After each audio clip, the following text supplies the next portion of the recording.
What's up, everybody? We're doing Trivela Hour, episode 10. Wait, wait, wait, wait, wait, wait, wait. We Yeah. gotta start. We haven't discussed this topic in the last few podcasts. Dude, we gotta talk about fucking Romalmo, man. We haven't discussed the interview. There's a lot to discuss about his World Cup performances. So, first of all, I just wanna say his interview. He's a pussy because he went to fucking Piers Morgan to complain and cry about some shit. Like the stuff about his son, that's understandable. I'm not gonna discuss that because that's fucked up. But the other shit about him, like being mistreated in Manchester United, then being an asshole to him, dude, you had to report that day, and you were fucking ambiguous about your fucking reason about why you weren't fucking training, dude. This dude is like since the fucking World Cup started and the fucking interviews surfaced, he has been blaming every single person in the fucking world but himself. So this dude, first of all, he's an former player. He sucks now. Now the whole world has fucking seen it because he was fucking ass in the World Cup. Like he scored one penalty and then he thought he scored a goal, but he didn't fucking touch the ball. Like fucking VAR dunked on him, VAR dunked on him by saying, "Dude, you didn't touch the ball, so it's not your fucking goal." And this he fucking celebrated like he was his goal. So, dude, this is probably like right now along Elon Musk, the most lame person in the world. And like when everybody on Twitter was kind of like, "Oh, poor guy, he's crying, leaving the World Cup and shit," I didn't feel like an ounce of fucking sympathy. I was actually fucking laughing at him because, dude, if anyone has doubt like some way of karma exists in the world, that fucking frame of him going through the tunnel crying is the evidence that if you do fucked up shit, bad shit, sooner or later, in some way, you're gonna pay it. That's all I have to say for the moment, so please continue. Yeah, well, you don't need an intro when you have such a passionate take like that. Yeah, there's just, a lot of people have been wondering, what are you guys gonna say about the Ronaldo, Piers Morgan, Jordan Peterson? I forgot who the fuck he did the interview with, but like whatever that entire thing. There you go, guys. So, I hope you enjoy it. I think Jorge kind of got everything there. Steezy or Consa, any thoughts on the Romalmo saga here? Uh, Not really, to be fair. I think Jorge summed it up pretty well. I agree. Okay, yeah. So, moving Yeah, on. he's too passionate. Dude, He's I had so to let it out. bro. Like, why even bring this on if you're gonna have George do all this shit, bro? Yeah, honestly, man, this is yeah, fuck the intro. But anyways, a lot of you fucking frauds have been watching this shit without being subscribed or liking the video. So just go ahead and do that now. It costs you literally nothing, and it really helps us out because actually, there's like a new thing going on, and if we don't get 25 subscribers by the next episode, we're all getting banned from the server. Which actually, to be honest, Yeah. that would probably incentivize you not to do it, but I have faith, bro. Please, just just subscribe, like, helps out the algorithm. Anyways, outside of Romalmo and his entire thing, we've been we last time we spoke, we were kind of predicting some that the entire knockout bracket. We did all right. We didn't get a single upset right, but we did okay. Um, Actually, no, we Mm, didn't really do okay. I think we were like below 50%. no. Whatever. We did Yeah. all right. All that matters is that we're proud of each other. Um, but I guess kind of coming back, circling around and covering some of the key matches. I think the biggest story from the round of 16 has to be Morocco and that entire run. Steezy, I'll start with you, man. How did you see that coming at all? Like seeing what they did in the group stage, and like they had a good group stage, but how impressed were you with their run as a whole, and especially beating Spain and Portugal? Bro, I'm gonna keep it real with you. I did not think they were gonna make it out of the group stage, but to be fair, I was not really keeping up with Morocco. Last I heard from them, they had like a pretty shitty manager that had like fallen out with Hakim Ziyech, and they said that I think Ziyech like even like retired internationally for a little bit because of the constant like beef that he was having with his manager. So that was like the last impression I had of Morocco before going into the World Cup, and I believe they switched managers because I obviously saw like Hakeem playing, and what they've been doing is just freaking insane. Like I thought like Belgium and Croatia were gonna top that group up until like the last match when I saw that it all depended on the Belgium versus Croatia match. I was like, okay, there's no way that one of these teams is going to make it. Morocco's going to qualify, and while they like top the group, not only that, they managed to beat Spain on pens and make it even Yeah. further, and then beat Portugal 1-0. And it's just like peak haram ball, bro. It's insane, and like huge props to them. They should feel proud that they made it that far. It's honestly very impressive. They were also the first African/Arab team to make it to the semifinals, which is a huge W for them. Wait, what about Argentina, bro? They're basically, a lot of the fans from there support Argentina.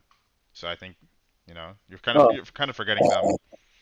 yeah, bro. Yeah, I think you saw the fans, the 95% fans over there in Dubai, the bot fans. Yeah, yeah.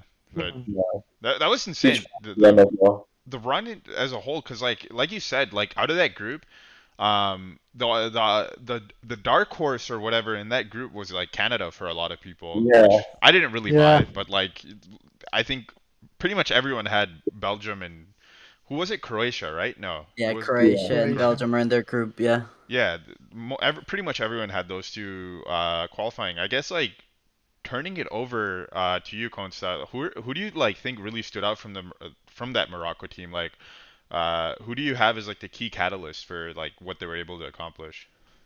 Uh, I think, well, defensively, Amrabat in the midfield, like the DM, like he was very good in every game I saw from Morocco. He carried that midfield so hard, and also Unai, the other Oh midfielder, is like yeah. young. He was very good as well. So I think they carried pretty hard, but Buffon was like electric, but he pretty much had no end product. But he was good at carrying the ball and stuff forward, and the same with ZH. But you know, Oh no. yeah, Bono of course, but I mean that's just pretty obvious because he just carried every game because they got bombed with like 20 shots on target and then they got two on target and somehow scored in one every game. So Yeah, props to Bono. yeah, it's an interesting thing to see. Like, I mean, Croatia did it to a certain extent. Like, I think the new trend, like, football works in cycles, right? So I feel like in 2010 you had the possession ball, 2014 a bit more progressive. 2018 World Cup was like a lot of, I mean, not maybe not the World Cup itself, but around that time period. All vibes. Yeah, yeah. And then now I think teams are realizing the best way to play maybe is to, even if you have quality players, sit back a little bit and play more Yeah. pragmatically. We just saw won a Champions League doing that. So yeah, overall like definitely interesting run from Morocco. I guess the other cool match in the round of 16 was Japan versus Croatia. So coming into this game, it's been such a long time from now, so feels weird coming back to it. But like, Japan was like pretty hyped up. They were making a great run, qualified in like a tough group, and they came up against probably like the best penalty team of all time in Croatia, Yeah. and got knocked out. But like, I don't know, Jorge. Did you catch this match? Like overall, what are your thoughts on Japan's run? Because I feel like it was like a pretty good run for them, even though they got knocked out in the round of 16. One thing to I say. kind of I kind of remember it, and I think that if I'm not mistaken, Japan played better than Croatia that game. Like in the And first half, I think. Yeah. But Project Blue yeah, Lock. what? Project Blue Lock. Yeah, Project Look. Shut the fuck up. Fucking weebs, That's bro. all, They that's all I have, fucking Yeah, that's all I have to fucking say. weird. Project Blue Lock is working. worked Fuck. for the group stage and then ended. Dude, they missed all their pens. That shit ain't fucking working. They need to fucking, No, I no, don't no. know, Oh man. wait, no, you know what's the funny part? In the anime and the manga, they have not once mentioned penalties, bro. So that's like the funny part. Like that's why they Well, lost. now they have They a have. new plot for like 10 fucking seasons or some Yeah, shit like that. exactly. There's gonna be a whole arc dedicated to penalties. Well, then, good for the Weebs, man. They got a W with that. But going back to the game, yeah, I just like remember Japan being good, Croatia kind of like standing back, and I don't know. I think like fucking, I really wanted a Brazil Argentina game in the semis, so Croatia beating Brazil had me fucking fuming, bro. Like I'm happy for Luca and all the shit, but I'm kind of like mad as hell too because Tite also fucked up pretty bad. Yeah, that So that was like yeah, a pretty big robbery, bro. Like I don't know. I also feel kind of like a similar way about Morocco is that like these runs that they make are good, but I in the back of my mind I always know that like they're just it's one game away from them just like frauding it out yeah, and bending over for a big team. exactly. So Yeah, like it's just gonna happen. Even in the Champions League, I feel like this happens like every year. Like last year, who was the Spanish team? Was it like Valencia? No, Villarreal, right? Like Yeah, yeah. Villarreal. No one came Uh-huh. into the semis. yeah, they came into the Like semis and then just fucking bent you over. can't help but feel happy for them, but at the same time, you kind of feel like it's a waste. I know you're not supposed to think like that, but you're like, oh, like they beat this team, but then they're just gonna lose in the Yeah. next round. Like, I Yeah, could have, like, I could have watched like this blockbuster between two big teams, but this little team beat them, and now they're gonna lose in the next round. Yeah, exactly. yeah, dude. There like also for Morocco, it was gonna be Spain versus Portugal or Portugal versus France, and we had fucking dude. At least the Morocco France game was good. Yeah. I was actually like scared that we were gonna have a World Cup final of Morocco versus Argentina. I was like, dude, it's that if that's happening, there's no fucking way I'm watching it. But dude, like, what matters to me the most is the players, and I think that's what matters most for everyone else. Like watching the best players play against each other, no matter how good the team plays. And we got fucking robbed of that. Like to put it straight, we got fucking robbed of watching the best players play against each other at Yeah. that stage. I think this brings up like a good question. And like I'll circle back to it. I want to get you guys' opinion on it. But the other sports have had entered like a similar phase. So I think first of all to kind of go through what's happening right now in football is that a lot of teams with lower levels of talent, or not even lower levels, but like lower than the top, are realizing the best way to play is kind of like haram ball, like sit back, play in the block. And in the modern day, the athletes are better than they've ever been. Like compared to athletes of like 20 years ago, like they can run around, they can counter press and stuff for 90 minutes better than they could before. So it's really like there's no space or anything like that. And a league that I follow, which had a similar issue, like not a few, but like 20 years back, was the NBA. The NBA, like in the 2000s, like the game completely slowed down. A lot of big teams were losing to like shit teams, and like the quality of play overall was shit, and every team was playing super slow, like haram ball. And what the NBA did is that they changed the rules to basically allow players more freedom, especially in the attacking phase of the game or like the offensive phase of the game, and that has like increased the quality of product a lot. Looking at this World Cup, looking at the upsets, yeah, they're cool, but like like you guys said, the play itself was just horrible at times. Do you think that football is due for some sort of rule change to maybe prevent like some of this sitting in your box like type of thing? Like maybe introduce like you can only have this many players in the box at some time. Like that's like a very stupid rule set, but like, some sort of change. Do you guys think that that is needed for this game to like continue to move on, or do you think that's a bad idea? I'll uh I'll start with Consta on this one and get Yeah, your thoughts on that.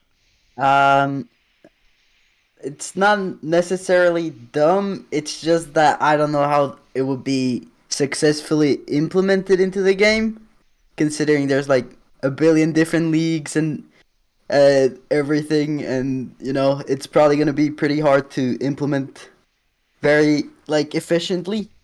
But yeah, I think some changes should be made and probably will be made somehow, but I just don't know how or when.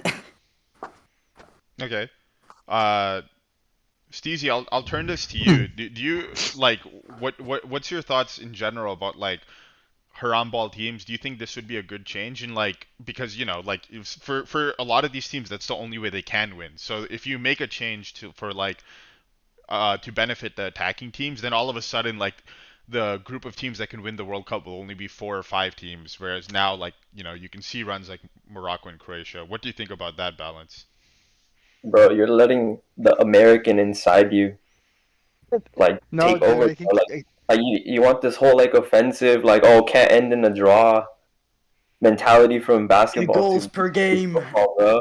And no, uh, I don't think anything should be changed. As you know, like it's not as effective as it is in the league as it can be compared to like knockout tournaments.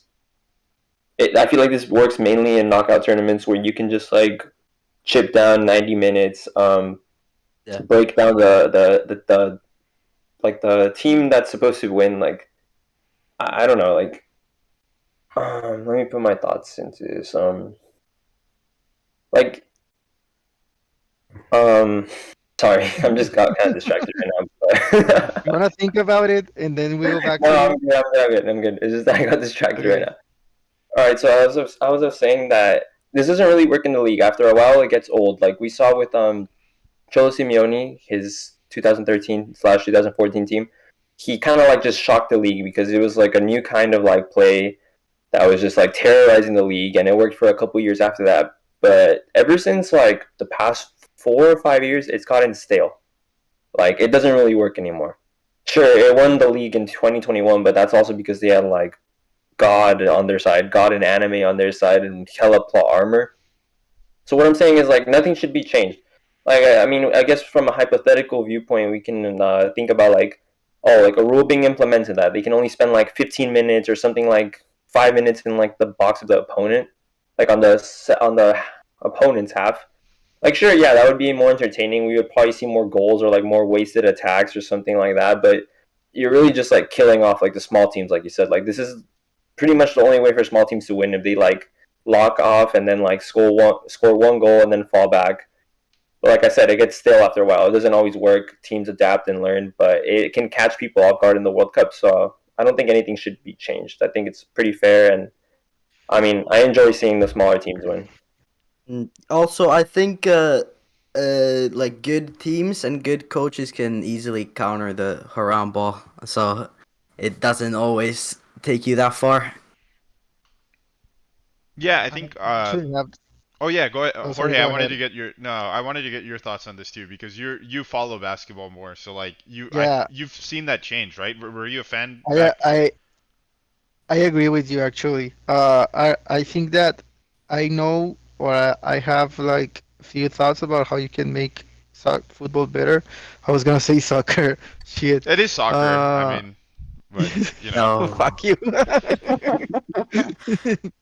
No, first of all, how can you make those teams that like play harambol and put the whole team on the defense? Um, you gotta change the offside rule. You gotta if you wanna make like dude, every sport that is offense based, like defense too, but what's more entertaining? To watch some fucking dudes defend like some crazy dudes or watch a good offense? Dude, everyone would prefer to watch a fucking good offense. So the way to make football better in a way is keep the 5 subs, change the offside rules, and when the ball goes out, stop the clock. That way you prevent motherfuckers from wasting time, pretending injuries, but Okay, also pretending but when it's injuries. If stopping the someone clock, pretends an injury, you have like a independent doctor that's like a not a league doctor. Well, yeah, but I mean football is corrupt as hell. So if you have like an independent doctor to examine them, the league can easily manipulate the fucking how you say it in English, the results, the test. I don't know, and that would mean shit. But I think like stopping the clock can prevent um wasting time, which everybody complains about it. Like the normie fans complain about it. Um, keep the 5 subs so like the people can watch all the players they pay to go to see, or like you want to see on TV, and change the offside rules so the attacker has more chances of not falling on the offside trap, and the defense has to stay more aware as well. But wouldn't stopping the clock mean having to shorten the game time? Because look at American football. Yeah, I mean, Yeah, yeah, it yeah, was like 15 minutes, right? yeah. 15 minutes, which means the game is supposed to be 1 hour long, but it ends up being like almost 2 hours, 2 hours and a half long. So we would have Yeah. to like shorten because like imagine 90 minutes if we're like translating the game would be like 3 hours long and we'd stop the clock every time the ball went out or an injury happened. Yeah, Dude, but be so you fucking no, long. And that wouldn't work, bro.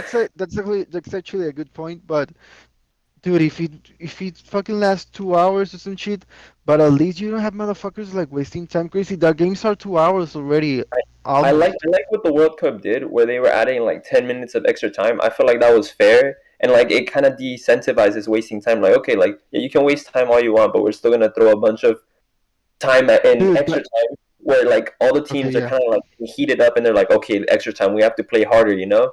And I feel like teams play more dangerously during extra time, so giving them more is a good thing, and it decentivizes yeah, wasting but you time. also leave it up to the ref, like to I felt decide like the what ref was time should fair, be bro. added. So it's arbitrary, and dude, they fucking suck. Like No, the in terms refs of in World playing Cup time, have I been felt like it was sus. fair. I felt like it was fair. Hmm. No, in They were giving the almost everyone like 10 minutes. I don't know, man. I don't in the know. Saudi game where they first added like the most time, I think that one was the most time added. The Saudi Argentina game, Ten it was like minutes. 11 Yeah, or 12 minutes or something like that. It was some crazy Yeah. amount. But yeah. like in that game, I was reading in the second half, they out of the 45 minutes, the ball was in play for 21 minutes and 47 seconds. So like Dude, that's crazy. that's ridiculous, man. Like I understand they're trying to like find an alternative way, and like at the same time, like there's other angles, right? Like suppose you don't want to stop the clock. You mentioned like adding more time at the end, giving out a bunch of yellow cards. But like the problem with yellow cards is then all of a sudden you finish the game like with like 7 people on each team, right? So like that's really not feasible either. It, Feel it like it's a way heavier punishment in football to get like a yellow card than like a technicality or like a foul on like any other sport. You know, like I feel like they give you a lot of chances in like basketball and American football until you finally get like ejected, and in football it's like one and done. You know, you fuck up once, you got a yellow card, you fuck up one more time, and you're fucking out. I think that right. in basketball and in the NFL, it's gotta be clear as day when they get ejected. Like you gotta punch somebody or fucking push the ref or tell him to go fuck himself or some shit. So I think it's kind of different. So like my thing is in that in these knockout games or even La Liga games that because we all follow Real Madrid and like our a lot of our opposition does this is that if you're playing like 20 minutes in the half out of the 45 anyways, you might as well reduce the game time and then just stop the clock because that way at least you're Yeah. getting like a set amount and it's pretty fair like regardless of who the ref is, what the opponent is. Like you're going to get a certain block of play and then that everything stays consistent and like I can't just like waste hours of time like fucking rolling around and diving and all of this shit. And yeah, it would probably benefit the better teams anyways, but Consta, I wanted to get your thoughts on this, man. You haven't gotten a chance to go yet. What do you think about like this entire trying to make the game like less bullshitty, but like also at the same time you don't want to fucking break the framework of the game and like completely change it into something else. So what are your thoughts there? Uh, Honestly, I haven't really minded like the plus tens extra times in the World Cup games. I think it, like you said, like it balances it out more because some teams just waste time for like literally half of the second half or something crazy like Hmm. that. So yeah, I think the thing they tried with this World Cup has been really good so far, and I think if they keep doing that in like league matches and UCL and stuff, I think it'll prevent a lot of teams from time wasting so much. Yeah, yeah. I think it's Because definitely a good trying first to step. like stay active, somewhat active, and like run around and stuff for could be up to like 120 minutes. If you waste hella time, like it will be very taxing, so they can't afford to do that much anymore. Yeah, yeah. I totally agree. I think like it is a definitely a good first step, and like it does de-incentivize like some of the bullshit that we've been seeing. So at least it's a step in the right direction. I guess Dude, but also sorry, like in basketball, like yeah, they changed the rules, but dude, look at the game like last 2 seasons with the fucking fouls they were calling and shit. Like you gotta also be not if there's the game was one way, you don't gotta make it like the whole opposite way because of stupid fouls that will make fucking games unwatchable as well. So right. it's tough. Yeah.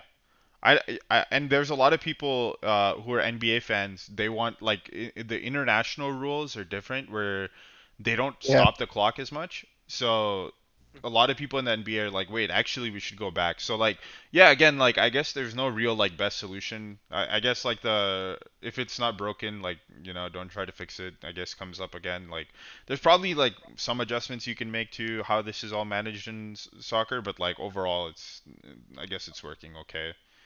No, Um, like the thing I said about the we like the fans wanting to see the best players play against each other, and like when Morocco and Croatia happens, like they went like, ah, fuck, I wanted to see Brazil Argentina or France Portugal.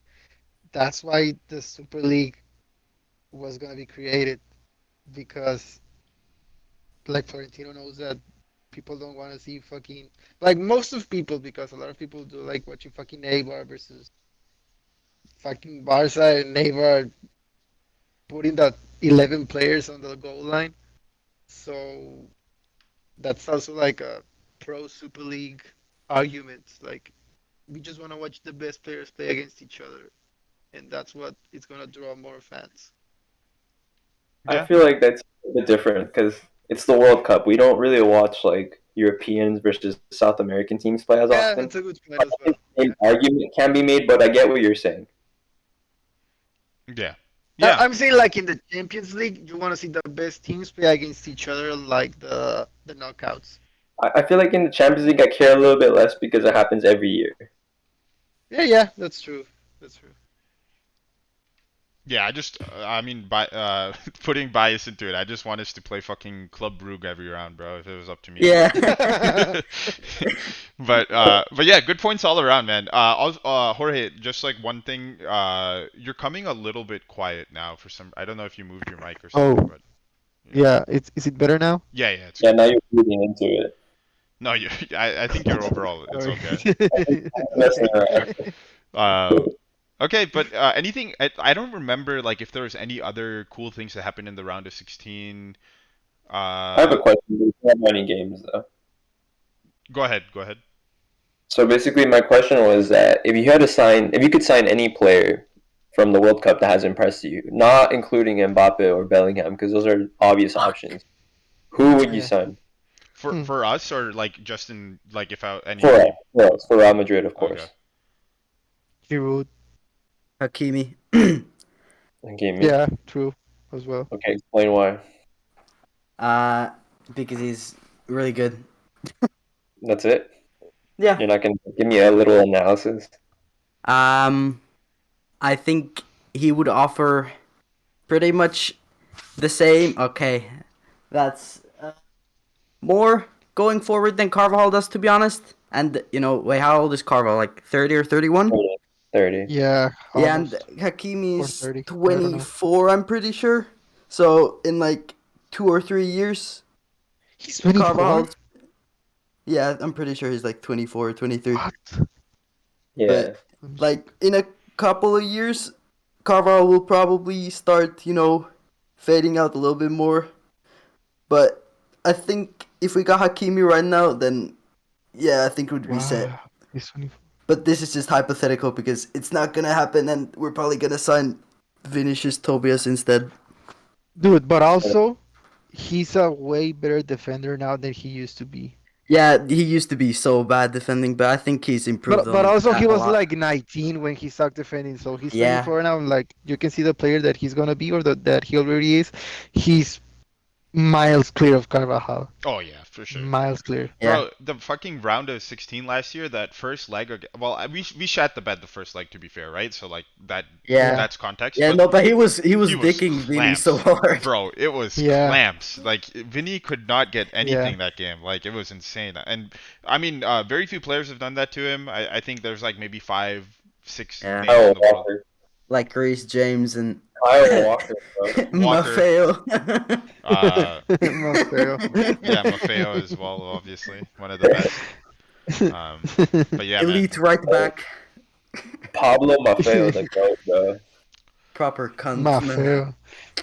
I think for me to answer the question, I'll go Julian Alvarez. I think like Yeah. he's a like exactly True. like Real Madrid. He has like very Madridista vibes, bro. Like this guy fucking works his ass off on the pitch. Like he is Yeah. literally everywhere. Like if you look at these fucking matches, Messi's just standing there fucking passing the ball sideways, and this guy's just sprinting into every single space for them, creating so many different chances. It's like kind of like a Griezmann type role, I guess. I don't know, bit different, but like for us, I feel like he would be a good backup striker in that he just gets shit done, and then also like he could appear in different forward spots and give us a lot of depth there. And I think that's like a profile that the team is currently lacking, like an in behind striker who presses and works hard. So I think he would be pretty good buy.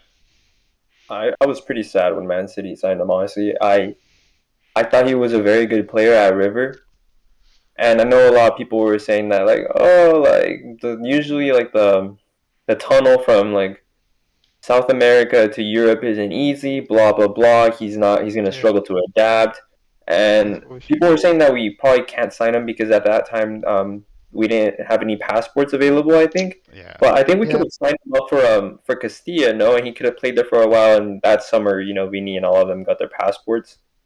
But I felt Yeah. like he was a huge miss, especially since it wasn't looking likely like we were gonna get like Haaland. And yeah, I was pretty sad about that. But Jorge, who were you gonna say? Say someone different. Oh, Say someone, I said Giroud bro, and dude, like for a backup role, he he's would be not. Bro, perfect. you already know we don't sign anyone 30 and above, bro. That's fucking Bro's like bullshit, bro. 33. Bro, That's bro, fucking please, that's please, that's an ass excuse, bro. bro. That's You bullshit. can go. You can go tell Florentino Perez that, bro. Yeah. Not What the? Dude, You're I still know, but young, like, bro. 25 dude, and under. I know, but 25 and it's under. We only bullshit. talk Like, about young boys in here, okay? okay, Mister Redacted. Uh, Mr. Pock. Man. But no, I yeah. mean, like for the next transfer window, I would say do it because he'd be a good backup. Bro, what did I say? But also, What did I say? huh? No dude, no Mbappe. I said Giroud. And now you're saying Jude, or what are you He said saying? No, Giroud, it's Olivier Giroud. I heard Giroud. Jude. I heard Giroud. Jude. Giroud. What did I say? I said 25 and under. Dude, then I don't know. Yeah, Hakimi, another good young player. Who else was also like pretty good? Enzo, Ardiel, but he got sent by Enzo- Messi. Oh Vardy. yeah, Guardiola. Yeah, we were discussing like if we signed Guardiola, how would we play? And like Militao on the right, uh, Rudiger, Guardiola, and Alaba on the as left back. That's solid as fuck, bro. But yeah, I don't know. We're just like daydreaming and fantasizing and shit. But yeah, I mean, Guardiola, Hakimi, that would be pretty much it. Like I don't know. No one else comes to mind. Yeah. Uh, Uh, I, what were you gonna say? oh, I just said fair enough. I think these are all good answers.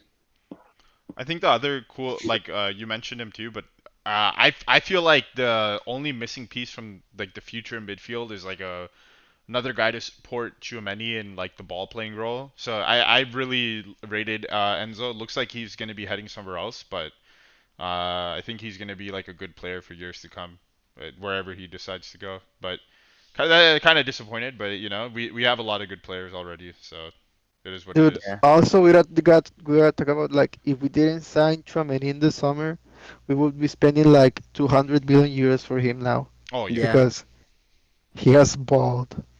He has been so good. Oh yeah, for sure, bro. He's just been amazing the entire tournament. Like especially considering like France played like kind of an exposed formation, honestly. Like they double pivot is pretty hard to pull off, especially with like players that you're not super familiar playing with. Um, Yeah, and they play like four straight up attackers at times. So like Mbappe, Giroud, Yeah, Dembele. you're playing 5 at one game, bro. Yeah, bro, it's really hard as a CDM to be able to like sit behind that and like orchestrate play, do the defending work. So props to him, France's center backs. France is like usual, just classing it up. But Konate was so good. Like he yeah, was really good against Morocco. He saved their asses so many times. yeah. y- uh, But Dude, go ahead, sorry. also Griezmann, dude, that game he was yeah, insane. no, he's Yeah, been I was like, insane in like every game so far. He's so yeah, good. he's playing like a mid. Yeah, he's He's like not even. He's a like all over the pitch. It's crazy. yeah, he's like a attacking midfielder, but he drops like hella deep as well. Like he doesn't do the defending, but he picks up the ball from hella deep and stuff. Like he's really Yeah. good in that role. But then he goes back to Atletico Madrid and plays haram ball for a living. So, you know, it is what it is. Y- Yeah, I agree. Yeah, yeah. It's that I was thinking like I guess we can bridge into a bit of France talk because they've been having a great cup. Like I was thinking about Griezmann the last few years and like seeing how he's being used in France. And I feel like a lot of the teams were like, especially thinking back to Barca, right? So Barca are a 4-3-3 team, pretty much like the last 10 years. They had some spells where they played three at the back with Koeman or whatever. But like, what's the rationale behind not trying Griezmann at this like 8/10 role for them? Like, I feel like especially for a team that plays with the ball as much as Barca does, it would have been a very smart choice to have him in the midfield where he can like interchange, connect a lot of the play. I know they had Messi there, so like the spaces are a bit mixed, but I don't know. It's just really weird to me seeing this level from him, and then looking back at Barca and how it just like straight up didn't work out. What are your guys' thoughts on that? The truth is, they never knew how to use him. Yeah, When he played there, they signed him to play on the left wing, which isn't his position at all. And he couldn't play the position he wants to play, aka the hole, because Messi already occupies that and takes care of all of that. So it's a matter of two overlapping players. They're both in the same niche, so they can't get the best out of each other. So they had to sacrifice Griezmann because obviously no one's going to sacrifice the qualities of Messi. And if you want to talk about when Messi left, it's because they can't afford him, bro. They couldn't afford to have Griezmann. They were strapped for cash, so they had to send them back to Atletico as soon as possible. Obviously, I don't think if they were in such a dire like financial situation, they would have probably kept him and tried to utilize him how France is utilizing him now. But they didn't know how to play him because Suarez and Messi were there. Yeah. Yeah, I think that's Yeah, I agree. Yeah, that's pretty fair. yeah pretty good reasoning. I guess like looking at his tournament now, do you think he built a kind of like a market for himself? I mean, to acquire him, considering his wages, like if he agrees to some sort of wage cut, or even if he doesn't, like I feel like you could offload Griezmann right now, like pretty easily. And it looks like he's in the form of his life. Do you see him staying at Letty? I guess I'll ask you, Consta. What do you think his future looks like now? I'm pretty sure he'll stay at Atleti. I think he likes the club too much, and I don't know who would pay like enough for him at this point. He's like 30 or 31, I think, as well. So he's not young anymore. So I don't really know who would spend the big money for him anymore, except like PSG because they have unlimited money, but they don't need him either. Yeah, yeah. Um, I guess the other name that was brought up is Konate at like and I guess you can just talk about France in general, like Varane, that entire pairing. Um, this kind of bridges in well to like the England game. Like I don't know if you guys watched that or any of you watched it, but like England played really, really well, and they had like a lot of Yeah, chances there. Yeah. Like, Press yeah. was getting that game. Uh, Yeah, yeah. Oh, it was an insane game. Like it was very, very close.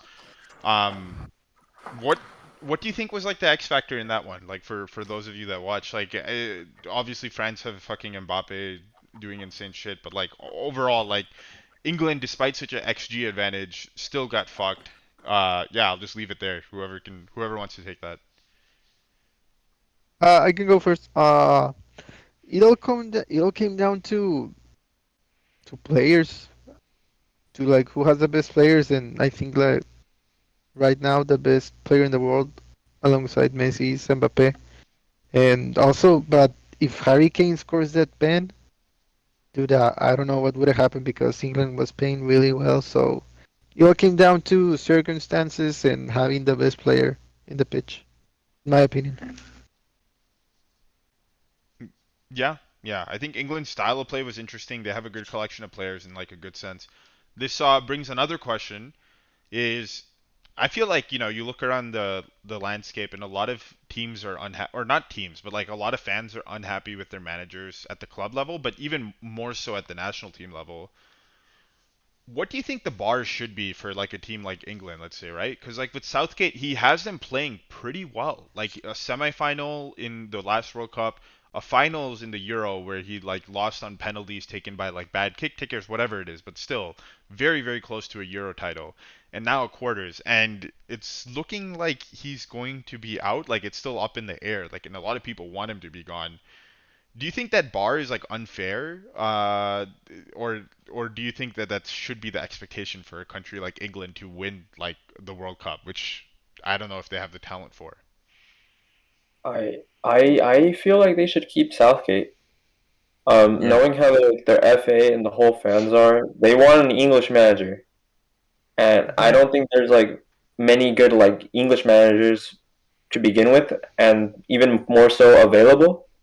I always hear that they should bring in Potter, but Potter just signed the whole like a long-term contract with Chelsea, and I don't think that Gareth Southgate has been underperforming.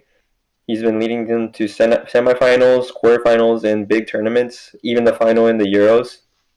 Yes, maybe they should have won some of these, but he's not Mm. underperforming or wasting the golden generation as they used to in the past. I think they're literally just one step away from winning a big tournament, as much as I'd hate to see that. So I think they should keep him. I can't really think up of any better English managers that they could get in to the team, in my Yeah, opinion. I agree. I guess to piggyback off that, like and ask like a broader question, do you think it's just like unrealistic expectations? Like I've been following the US, right? And I'm huge into keeping this manager because I've seen like literally just 4 years ago what a really actually bad manager looks like, and it's not like the US's like quality is any better than the round of 16 anyways. Like people just aren't. I feel like they just aren't fucking real with themselves with like how good their player pools are. And I see this a lot with other countries as well. Like after they get eliminated and like everyone just fucking freaks out. Um, I don't know. Do you guys think in general like that people should be more patient with their managers at the national team level because you also don't get as much time day in and day out like you would with a club to really like imprint what you want to do. Konsa, I'll go with you first on this one. Like, what do you think about that? Do you think that managers in general should get more time than they get, or like less pressure overall? yeah, I think so because I think people nowadays are just way too reactionary. Like, I think going back to the England thing, I really think they should keep Southgate because he's been like getting results with the team as he should. I mean, he hasn't been winning a whole lot, but like he's been getting them far in the international tournaments, which they have been struggling with in the past with their like old quote unquote golden generation and stuff. So I think managers really should get more time, to try and implement whatever they're trying to do with their national teams and stuff. Yeah, yeah. I think that hopefully that trends that way. I don't think it will, but I guess asking the opposite side of that question. So Jorge, your national team. I think they officially changed managers, or like they fired Tata, right? Just Yeah, fired, right? they fired him. So I mean, his contract ran out, but yeah. so now you're on like the I feel like the opposite side where it's like, um, you've seen like something go too long. Where do you think like the boundary should be? Like because if it's not working like with it wasn't with Data, like you do have to eventually kind of cut ties there. Where do you think that should go to? Dude, I think, for example, with Tata, he should have been fired the moment he lost that Gold Cup against like the USA C team. I mean, that's enough justification to get fucking fired, bro. So Hey, to be fair, if you also have, it was like your B team also though. Like it wasn't like it was like it wasn't Mexico's best team at all. uh, it wasn't, but dude, they should have won that, and they lost it in fucking extra time. Like that team was asked the whole tournament as well, so the fucking evidence was right there, and the fucking the people who run the Mexican Federation didn't do anything, and they were watching like right in front of their eyes what was happening. So when it's clear as day and it doesn't happen, there's no such thing as patience, bro. In my opinion, like when it's so obvious and like right in front of your fucking nose, that that game was enough justification to get fired. And yeah, I mean Tata was also, to be fair with Tata, this generation of Mexican players is not the best, but he shouldn't been playing as as they played in the World Cup. Like, dude, Poland, you should have won. You should have beat fucking Poland. That's it. Like, also he didn't call the best players. Like the best Mexican player right now. He plays on PSV. what's the name of the team? Feyenoord? PSV. Oh No, it's yeah, okay. Feyenoord. He has Linus who is like a dribbler and can provide something different to the team. And he also have the best Mexican striker playing, and he's like the one of the top goal scorers on the Europa League. So he didn't call them. He preferred to call the fucking Argentinian and Raúl Jimenez, who sorry man, but he's so fucking he after his injury he just isn't the same player he was, and he gambled with them in the World Cup, and he paid stupid prices because when you don't take your best players and you know they aren't your best players, then go fuck yourself, pretty much. Okay, yeah. Yeah, I guess I mean a lot of people wanted him out, so there is a bit of a fine line there. I guess in the interest of time, let's just move on to like the last portion here. We have the final and the third. Nobody gives a fuck about the third place game. Not even worth predicting. Yeah, Yeah. Not Um, gonna watch. dude, I hope that Modric doesn't even play that game. To be fair. yeah, he It's should just be back gonna in be red. wasted when he comes back. Oh yeah, for sure, man. He's gonna be so tired, but it's okay. We'll just put him in bubble wrap. Put him in like the fucking gravity chamber that he works out in, or whatever the fuck he's doing. Wait, But what's that? What's that one chamber in Star Wars called? The one that's filled with like fluid? The You cryo should know. chambers, the back to tanks, back to Yeah, tank. yeah, yeah. Just put him in the there. back to tanks. Yeah, Yeah. bro. They got a few at the Validate bus, bro. Maybe him and he'll walk in and see CR7 there. But anyways, we have a World Cup final on this Sunday, Argentina versus France. I'm just gonna go around, get your prediction, score line if it goes to extra time, pens, whatever. I want your final score line. Consta, I'll start with you. Um,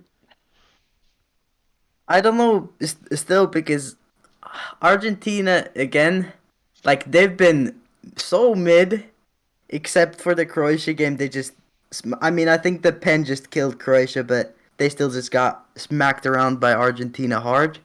Yeah. But France has been, I mean, except for the England game, but they still won. But like they've been pretty good, except for that England game.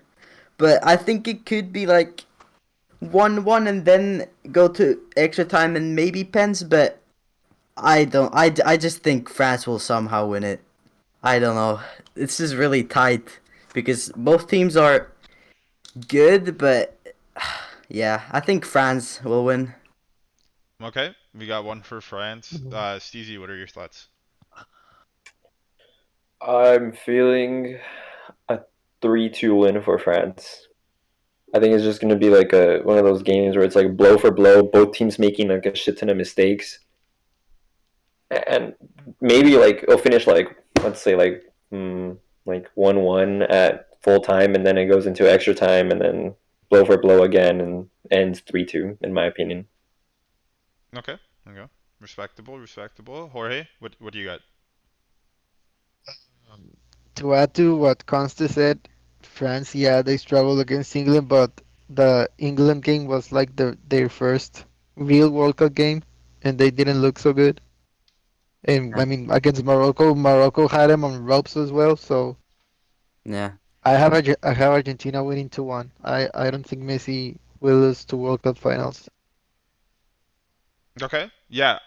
For me, that's like you brought up a point there that I kind of wanted to bring up too is like a lot of people are roasting Argentina, me included, about this being a Mickey Mouse run, but like I Yeah, feel like Argentina, if anything, has played better teams than France, so they're both kind of Mickey Mouse runs. yeah, I, I think in this game I'll take Argentina 2-0. I think, and here's my rationale. I think France are the better team in like most quantifiable metrics, but never doubt the shithouse. That's what I learned last year in the Champions League. Just have faith. So yeah, dude. Also, I think Messi is going to have like a field day versus Theo. If they don't double mark him, he's gonna make everything he wants against them. Yeah.